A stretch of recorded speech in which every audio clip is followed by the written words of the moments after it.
Our conversation for the next hour is going to be about financial well-being, okay? Now, financial well-being is looking at those kind of costs that you have all the time. Or you bought airtime last week. So you again did take a katika, you katikati when you were watching, so you are nice, interesting, you were watching a live stream of Chirchir in the Senate, and so you consolidate all that 2,000 bob sorted. So Mambo is good. Kabisa. The person who's saying Kabisa is Grace Watsiera. She is the head of programs and business development at ACCOSCA. She will tell us all about ACCOSCA, what it is, but more importantly, we're having a conversation with her about improving financial well-being through Saccos, not Saccos. Saccos. Saccos? Saccos. Sacco. Wait. 1, 2, make a Sacco. Sacco. Okay. Grace, karibu sana. Thank you, Latiff. I'm going to give you the day's proverb, courtesy of CT. He's taken a couple of days off to recharge his batteries. And the proverbs this week are from Libya. Listen to the proverb. Give us your interpretation of it. The small donkey is the one that everybody rides. The small donkey is the one that everybody rides.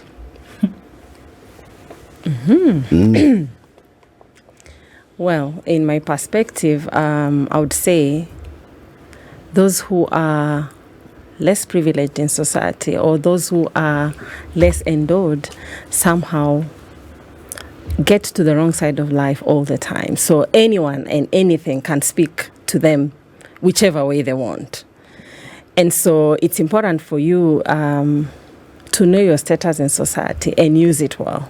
But if you find yourself in the lower base, people will throw words at you. People will take you as trash. Really. That's my interpretation. Don't be the small donkey. Try as much as possible. Don't be the small donkey. Fill the room. But if you find yourself to be the small donkey, don't be surprised when everybody wants to ride you. Woy. Woy. Okay. What is ACCOSCA? So the acronym itself is the African Confederation for Cooperatives, Savings and Credit Associations, just to break it down. But what does ACCOSCA do? We are an African umbrella body representing Saccos, savings and credit associations across the continent. So bringing it closer home, if you think about Kenya, we have the umbrella body called CUSCO. That's the umbrella body for Saccos in Kenya. That's our member. If you go to Malawi, we have MUSCO. If you go to Eswatini, and so on and so forth. Our membership base is 27 member countries, African countries. And really, our message is one: how do we support financial inclusion for all? Okay. So many Saccos come together. They form this umbrella, Sacco of Saccos. It's called Cusco. Okay. In Malawi, like you said, there's called Musco. Is the Uganda one called Usco? Ukosco. Ukosco. Close, okay. Latiff. Like that. Yes. So those then form ACCOSCA. And the whole idea here is looking at people coming together, pooling their resources so that then they are able to make their lives better. Yes. All right, let's look at the case of Kenya. How many Saccos are registered in Kenya? Arguably, I know of, and I just want to put a caveat on this. As Africans, we struggle a lot with data, credible data. And so you'll hear one kind of number from one institution, one kind of number from another. That actually is part of our agenda as ACCOSCA to try and consolidate credible data that we can all stand behind. But respectfully so, I believe there are 27,000 registered Saccos in Kenya today, based on the statistics that I last saw. A good number. That's a lot more of our developed counterparts across beyond the continent. You find that consolidation, amalgamation is the order of the day. And why they're striving to do that is for them to be able to serve their members better, encourage a spectrum of products, not just savings and credit, but a spectrum of products that position Saccos to be their bank of choice, for lack of a better word. Okay. Yes. So 27,000 registered Saccos, roughly, in Kenya. Roughly how many members? Again, arguably, as per 2022, they're talking about 14 million members in Kenya. The number could have shot up. As I said, we are in the process of, together as stakeholders, coming up with data that is credible, that can stand the test of time, not just in Kenya, in Africa, and at the global stage. Roughly how much money are we talking about that's in the Saccos space in Kenya? In the Saccos? So globally, we are talking about $3.6 trillion with members of close to now over 400 million. And Brazil is arguably the country that has the highest number of cooperative Saccos in the continent. So if you look at that, the impact of Saccos, the contribution of Saccos in the global scene is definitely something that we want to appreciate, and it's something that we, as economic hubs, as countries, it's something that we appreciate.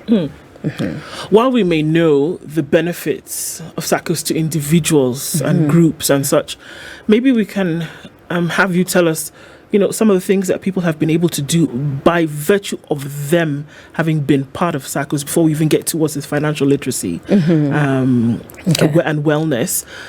So what have Saccos allowed people to be able to achieve? If I take you back when we started, what are Saccos? By definition, these are a group of people who come together to aggregate resources. So, Latiff, if I'm picking from your cue, there's an African proverb that says, one person can go fast, but if you're many, you go far. It's the same concept in Saccos. When members come together and aggregate resources, what potentially I could not do alone, in a group I'm able to. I'm a recipient of Sacco financing through my education, and I hear that a lot day in, day out. Many of Kenyans today were able to access education because either both their parents or one of their parents accessed affordable financing through Saccos. Okay, so if you look at education in itself, it has enabled many families that ordinarily might not have been able to access affordable education and quality education, access that. If you look at economic empowerment within communities, we are looking at farmers, for instance. How can farmers not just produce for subsistence, but then look at a broader way of value creation and transporting these goods of theirs for economical gain? Saccos are a platform to do that. Okay, marketing their produce within and outside our borders. So we look at it as a vehicle that not only offers social impact, but also economic impact. And then, of course, when you come to as an individual, then we will talk a little bit more as we get into the financial wellness. So what is financial wellness and what is financial literacy when we're looking at that? Having formed that base where, there's something that people are putting aside that you can come them later take advantage of. How does that then lead towards, So I would like to simply say financial wellness is a holistic way of looking at financial well-being, financial health. If you say health, am I sick? So I would like to use the term somebody who's not financial sick, somebody who understands well the financial concepts of financial management, your close relationship with money. How do you engage with money for your better good? And not just you as an individual, but we are saying, how can this over time create financial stability, financial wealth as an individual, and also what we are calling now generational wealth.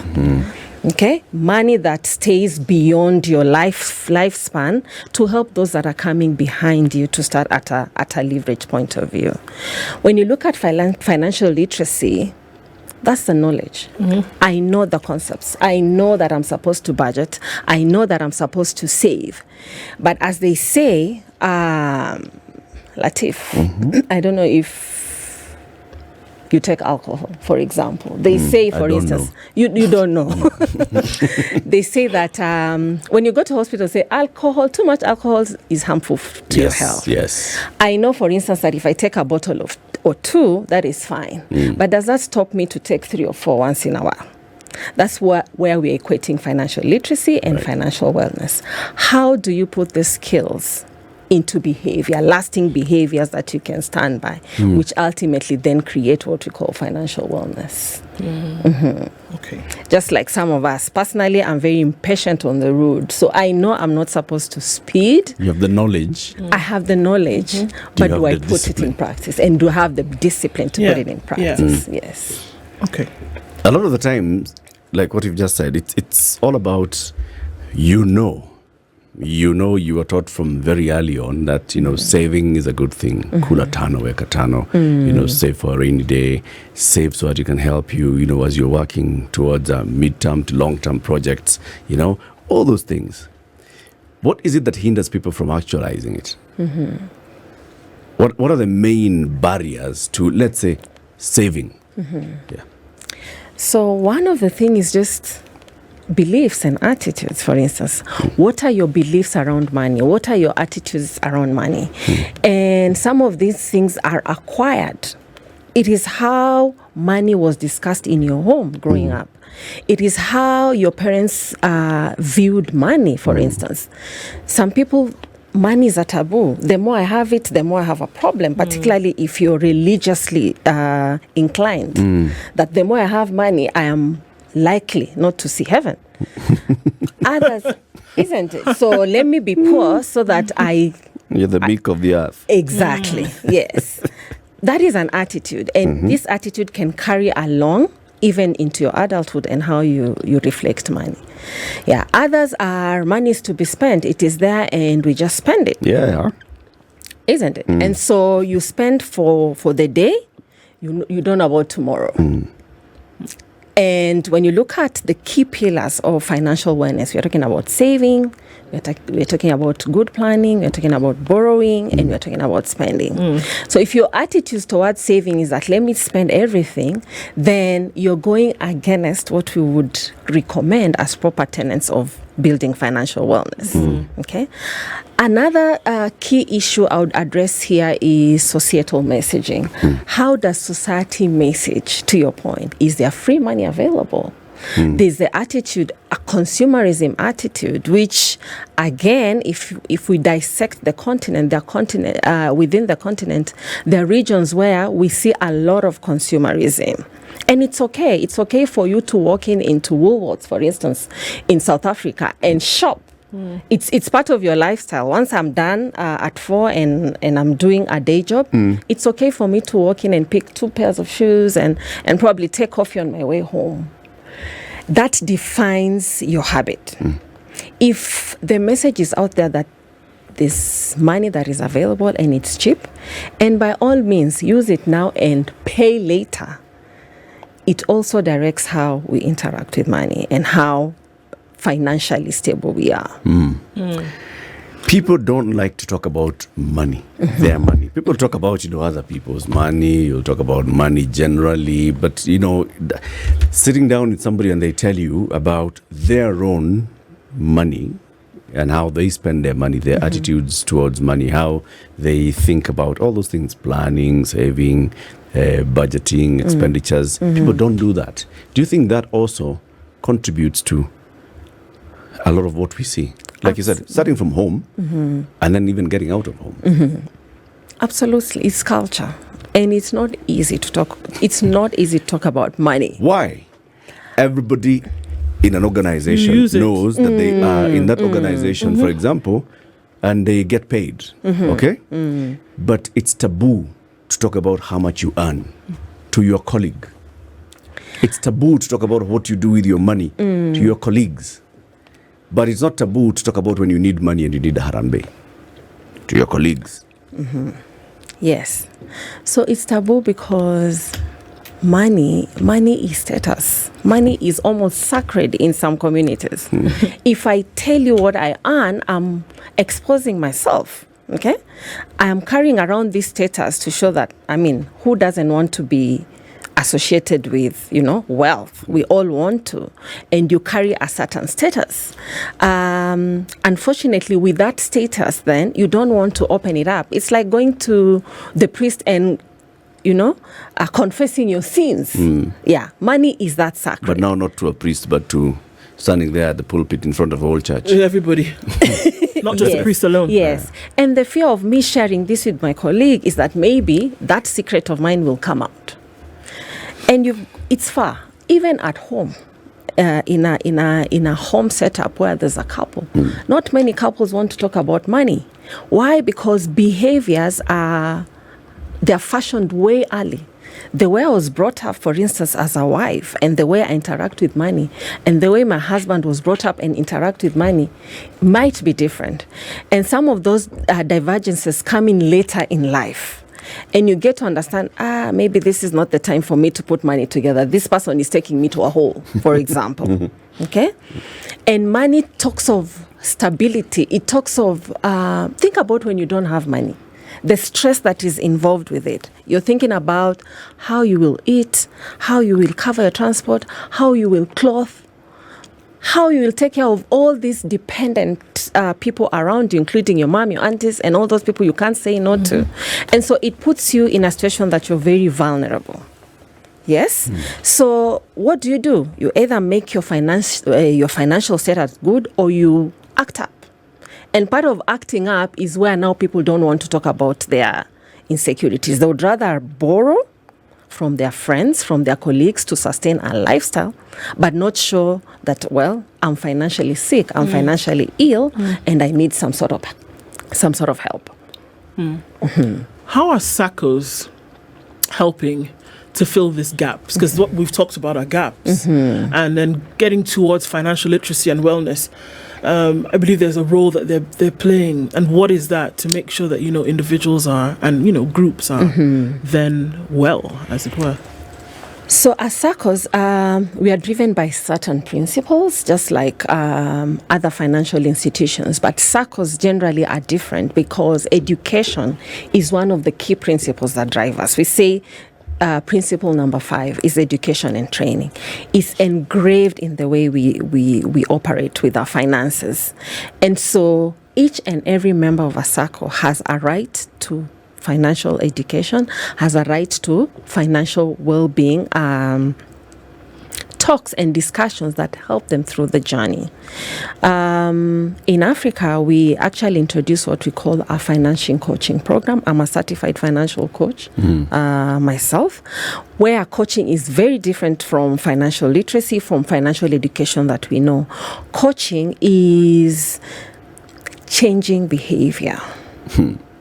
How, similarly to a coach who trains an athlete, there are behaviors that an athlete needs to abide to. There are disciplines that make them behave in a certain way that then becomes their way of life. So coaching does that. And today we've opened this program not just in Kenya, but in the whole of Africa. A number of top executives have gone through the program. A number of directors have gone through the program. And it's a program we're opening up to all members to access. Why? Because one of the principles of education in cooperatives allows and gives the members the right to go through that. Besides that, of course, we have educational fairs that open to members at least thrice a year. Each and every one of these members go through this program to understand, how do I save and why? How do I borrow and why? What is good debt? What is bad debt? Okay? How do I plan for the future? You'll be surprised that if something like childbirth becomes an emergency.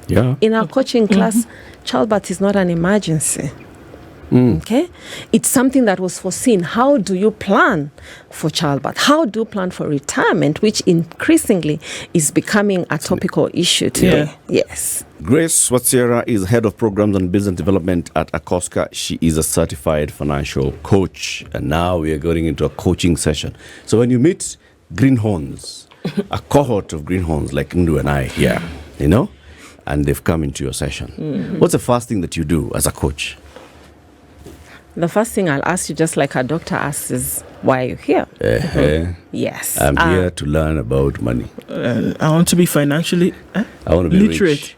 I want to be I want to rich. be rich. You I want wanna to be rich. Famous, yes. I want to have lots and lots of money, like Nelson Mandela.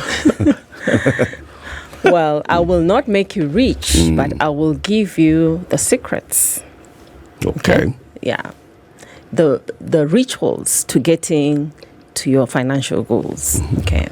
One of the first things we do is as a way of understanding a person who's going through a coaching process is what are their saving habits. Okay. Yep. And saving essentially is holding your gratification now for later. I know people will argue, why should I hold my gratification now? Why should I not just spend everything that I have for later? So the conversation then metamorphs to, what if there are emergencies that are beyond your control? Please, by all means, feel free to spend the money that you have. But in case something was to happen today, and I always give this example, if for whatever reason you're not able to wake up and go to work, do you have an alternative? Do you think you will still be on payroll? And if you will not be on payroll, what kind of lifestyle do you want to continue leading? Because when you get to the heart, and when somebody looks introspectively to say, okay, what if this happens? Am I ready? You get the person to a point of starting to really think about how they relate with money. And issues to do with peer pressure can largely contribute to how you operate with money. Yes? If you're dressing in a certain way, okay, you would want to keep up that lifestyle. We all want to look good. You all want to go to the salon once in a while to look good. But the questions you want to start asking yourself is, how? Is it affordable? And is it something that is sustainable? Okay? So when you drive the member to that age, then you get to a decent conversation. The other question I always like to ask is, where do you see yourself after retirement? Do you want to maintain the same lifestyle? Personally, I want to live in the same house I lived in, if not a better one. Okay? Will I be able to work after retirement?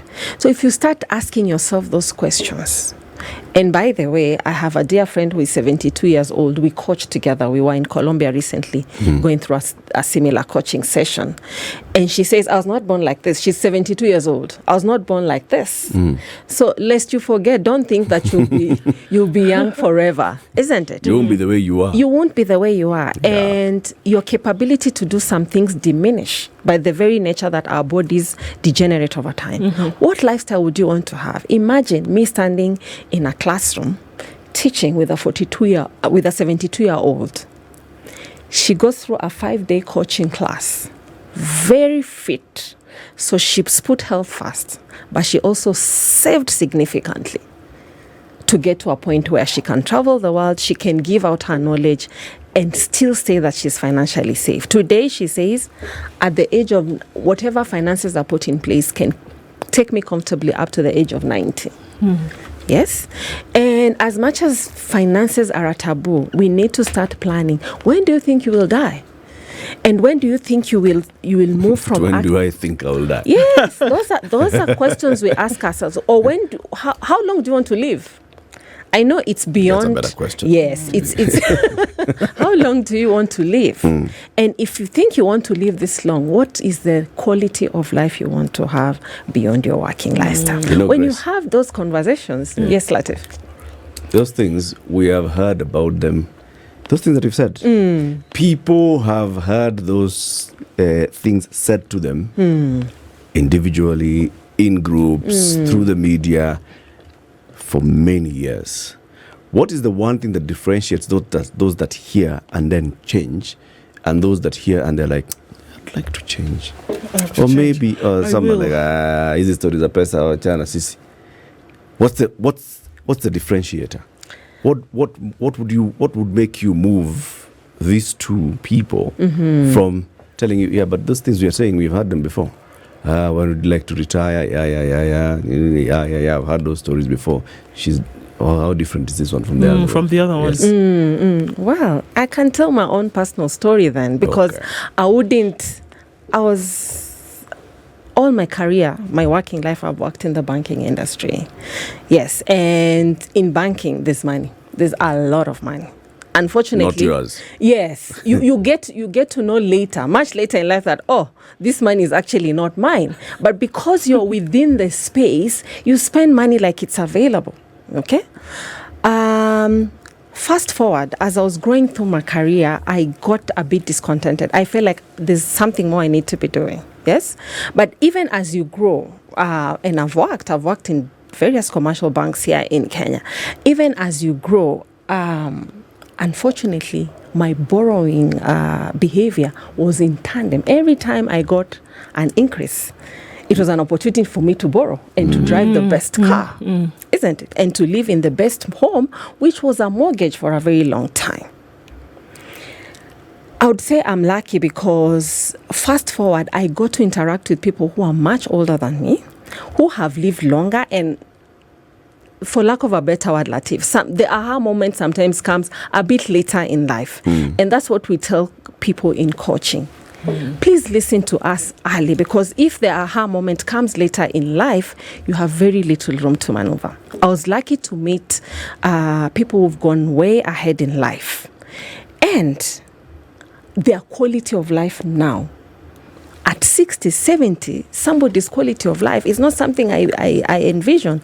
Back to how we were brought up, my dad retired at 55. And at 55, he said he's going to Shags. Our two little kids had still not gone to campus. And my mom was left with the burden. So it's like, is this the life I want to live? Because it's common. It's really common that the parents that, the generation that is before us, that's how they used to live. At 55, 60, you're planning to retire and go to the village. Yep. Isn't it? But as I'm interacting with people across the continent, they say life starts at 55. And that was not the vision I had at all about life. But they're showing it to you practically. And that was the moment I said, you know what? I need to change. I need to change, first of all, my eating habits, how healthy I am, but also my connection with finances. Because I know personally a lot of stress comes to me when I'm broke. A lot of it. I don't know about you guys, but I feel there's a strong correlation. You don't like that feeling of that feeling of not being in control. There's no money. Absolutely. Yes, yeah. So a lot of stress and illnesses, I would say, come as a result of that. Yeah. So in a coaching session, we tell them the earlier you start, the better. And there's this retirement tool actually that we use that. For instance, and I always tell myself, if I started putting a lot more money aside when I was 25, I would be ready to retire at 50. And behold, I got to know and I started when I was 39. I have a shorter time to do that, but then it means I have to aggressively work towards it. So young people are definitely our target in Saccos. We want to mold them early enough. The moment you get into employment, how do we structure your mind? How do we coach you like a coach trains an athlete? That savings is part of your lifestyle. And not just savings. There's savings for emergency. There's saving for medium term. And there's saving for long term. Why? Because this is the life you want to live beyond your working life. Yes. And you'll notice many of African countries today, the life expectancy is growing higher and higher. Yep. To the question earlier, even if you don't want to talk about death because death is a taboo, there's through research and through trends, we know science roughly is showing that this is the way it is. Exactly. we live longer. Yes, yes. So is there a connection between financial wealth or literacy or health and mental health? Absolutely. Absolutely. A lot of cases of depression, a lot of cases of mental health are largely connected to financial wealth. And sometimes we coach couples. It's not easy. We coach couples. And when you go deeper, you realize that it is financial distress that is pushing somebody to the wall. You borrow until you've borrowed Tom to pay Paul until you now want to hide. Hiding means you're secluding yourself. And as you seclude yourself, all these mental thoughts come through your head. And that's when mental health creeps in. Or an unfortunate event happens, like a serious medical condition. You may actually have saved, but then a serious medical conditions put you in a situation where it negates everything that you've done. And you have to do it. In an African context, for instance, what we call black tax today is a real issue. Me as Ndu, I may have planned myself well, but lo and behold, a family member gets into trouble. But because we are communal society, you're forced to help. And in your forcing to help, it can be somebody very dear to you, it can be your mother, it can be your brother, your sister. You get yourself to a financially vulnerable situation. How do we move from that? Those are the questions we ask at a coaching session. And the more somebody is open, you will start to see that behavior.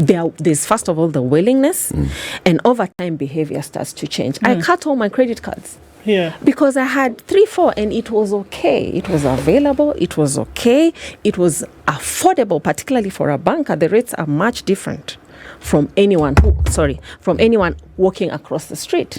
So I was convinced that my debt is actually much cheaper and affordable, but it did not make me financial well. I would go to Java most of the time to have my lunch with my friends, and of course, because of the societal position you hold, the bill. I will swipe my card. I mean, and everyone is looking at you over time. You're the lady who swipes the card. The swiper. Yeah, you're the swiper. But at the end of the month, there's all this credit that is waiting for you, isn't it? Yeah.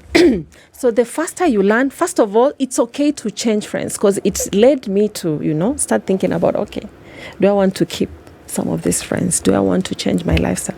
Today, I can sit comfortable to say some of the financial goals I have been met.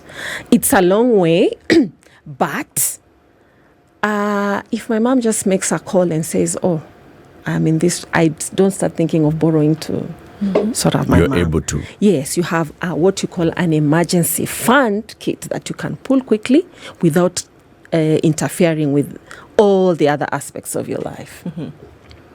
Now, when you put money in a Sacco, to get it out, you borrow. Or you have now start a whole chain of withdrawing your savings from a Sacco, which is not easy and it's not encouraged. So all these things that we're talking about, so is Sacco one way of saving, or is Sacco the main way of saving? Sacco is one way of saving. Okay. Predominantly because of that one. It gives you the discipline. Once you put money in a Sacco, it's restricted. The money is still yours, but it's restricted. It's restricted in a way to help you inculcate that habit of saving. Yes, you can access finances later at a very affordable rates. And the difference with Saccos is that even as you borrow, the dividends still come back to you. So you could be paying interest of 12% per month, for instance. But this interest ultimately will come into a pool that at the end of the year, you all share as members. You share as actual funds. You also share this as a huge component of it goes back to your education. Remember, we talked about education and how it's engraved in our model as Saccos. All members partake of that education free of charge, quote unquote. It's your investment, but then you have access to it. It's engraved in other issues because now Saccos are stretching further. There are issues to do with access to healthcare. We're having Saccos today thinking, how can we uplift hospitals that our members can go to with an insurance of as low as 300 per month? You are elevating that person's financial wellness, but also their health. How can our members access education? Quality education that not necessarily is too expensive because they are a member of our Sacco. We are building schools. Saccos are building schools. Saccos are building hospitals. When you go to Japan, you have Saccos that have, first of all, the financial institution. On the side, they have a hospital that all the members can access. They have schools that members can access. And it's almost an ecosystem. So we are positioning Saccos to be that alternative that also now contributes effectively into the building of the economy of a country. There you see. Now, those are economies where Saccos have developed to that area where they're offering more to members, right? What did they take to get there? diligence and just keeping to the principles of Saccos. One of the biggest issues we have in Kenya today and in Africa is governance issues. Because Saccos as a vehicle, I wish I had the numbers to portray for Kenya in terms of assets, because I know you asked that earlier, but you'll notice that the assets that Saccos hold over time is huge. And sometimes this responsibility is marred with a lot of governance issues. Now, with those once those governance issues arise, then we are not able to stretch beyond. And that's the message we are sending to our leaders. Okay? Yeah. Part of what ACCOSCA does is training specifically for governance, good governance practices. The money is a lot. Let it not overwhelm you. How can this still translate to some of the services that we are talking about to benefit not just your members, but your communities? Do you think it's important that all SACCO members see the potential that SACCOs have? Because, there's a sense that the 14 million or so members of various SACCOs have put money there so that they can borrow, right? You put money so that you can access this cheaper credit, and that's it. Anything beyond that, you have not thought of this SACCO being a vehicle for anything else beyond that. Probably, if SACCO members and the entire population knew the potential that SACCOs have, with examples from, like you said, Brazil, Japan, and others, then they can even start thinking of who to put in the management of those SACCOs. And they'd have expectations of those who are managing their SACCOs on what we want our SACCO to do, how we'd like our SACCO to grow. Yes, absolutely. And the education spectrum goes beyond just the normal member, but also members who are tasked to be leaders. The very nature of SACCOs is that they are member-owned, they are member benefiting, but they're also so they draw their leaders from their own members. It's not like a shareholder model where it's a business standing and a few shareholders are members. No, any member of a SACCO can be a leader. And so our spectrum of education transcends just financial wellness. It goes beyond and says, how do we expose some of these leaders to these jurisdictions of where things are happening? That is still part of education. That's why we have what we call learn and share programs, where we have, and they're very, there are SACCOs that are run extremely well here in Kenya, very progressive, who have exposed themselves in that nature. What is happening in Brazil? How did they get there? They go and have these discussions and try and contextualize our context to what happens. Okay? There's a very progressive SACCO in Kenya today that, for instance, built a stadium. At the face of it, it might look like the stadium. It's complete. And the stadium is complete. It's complete, yes. Okay. And athletes, not just members of the SACCO, today are benefiting from that stadium. There was an inaugural ceremony opening that stadium, I think last year or the year before.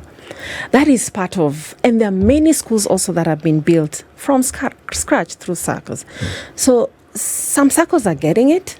Our mandate still goes beyond how can each and every one of us understand as members of SACCOs and contribute holistically. Yes. I actually see it as an alternative to supporting government efforts. So how do you get those who have not quite grasped it, how they can actually help people? Because the issue of trust then comes into play for a lot of people, especially if in the past you've seen one SACCO go down because of whatever the case may be, and now here we are saying that it's very possible actually for another SACCO to actually help you on your journey towards, financial literacy and wellness, towards, all sorts of things that you can actually make life work through this mechanism. And on this other hand, we've seen people lose everything.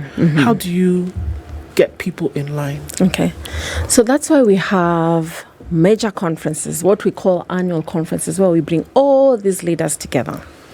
It is a great platform in our view that then positions us to have real discussions around what did not work, what worked.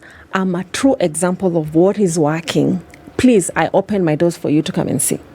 So we have instances where, because as SACCOs, we collectively call ourselves a family. When somebody is going down, we are meant to rush there and see what went wrong. and call leaders to account if it's a governance issue.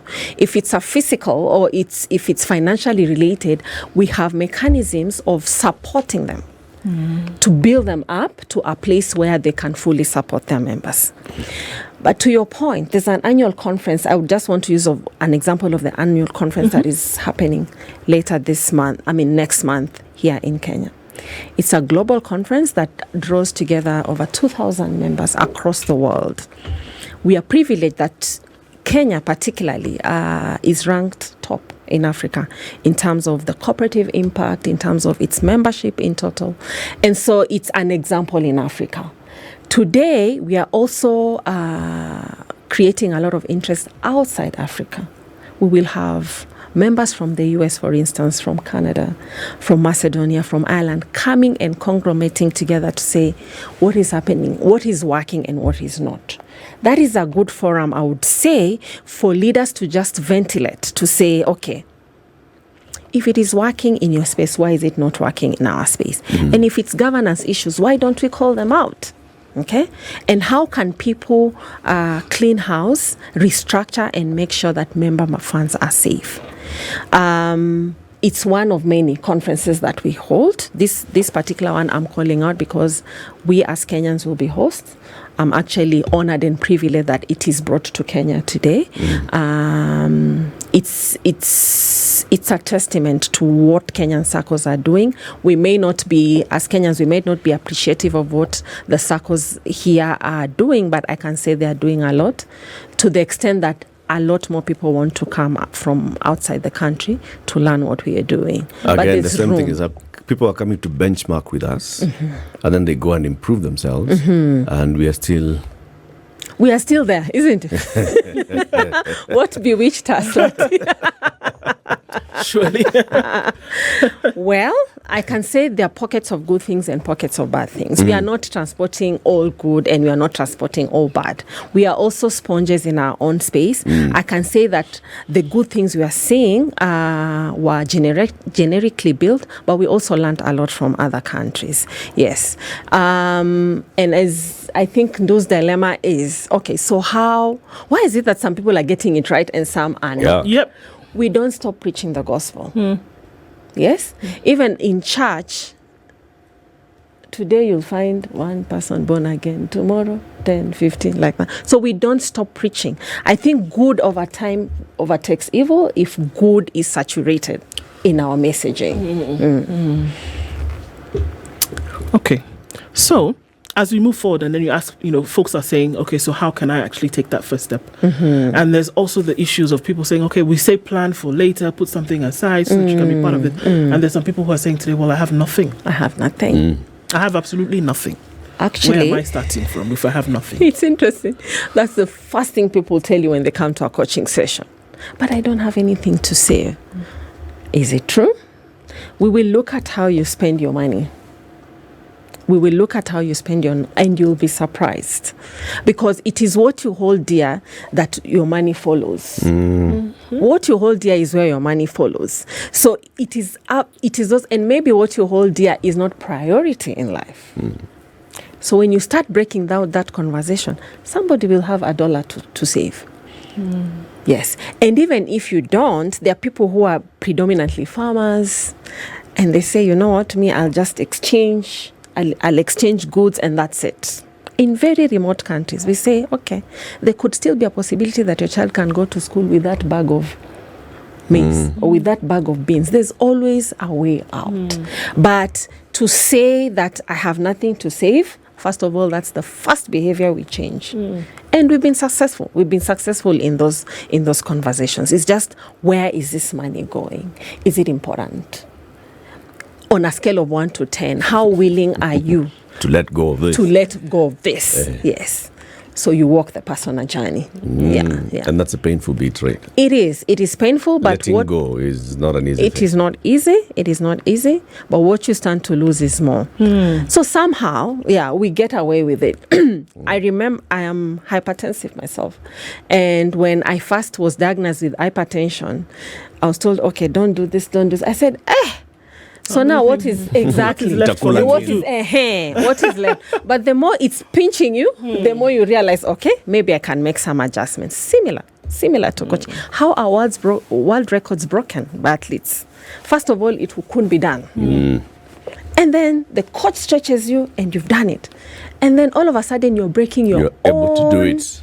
world records. No human is limited. Absolutely. Thank you very much, Grace, for joining us today. Grace Watsiera, Head of Programs and Business Development at ACCOSCA. We've been talking about improving financial well-being through Saccos. This is the Situation Room, the only way to start your day.